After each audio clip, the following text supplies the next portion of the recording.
នេះបច្ច័យទីជួយបានពីបនម្ដាយខ្ញុំបនទៅបានគឺគេចូលបនមកបានតង់ទៅបានបងប្អូនបានមួយទៅចែកតទៀតចែកតទៀតបងប្អូនខ្ញុំគឺវាមិនទៅរូបទេបងប្អូនបន្តទៀតបានគ្រប់គ្នាបងប្អូនបានសូមមកជួបខ្ញុំ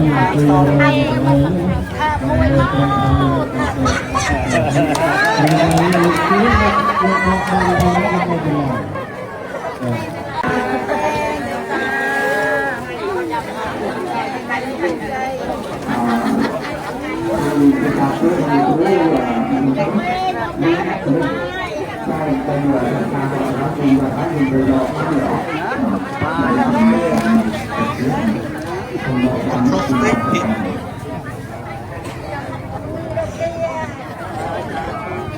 ជាទាំងអស់គ្នាណា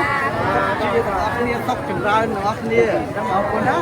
ជម្រាបសួរបាទ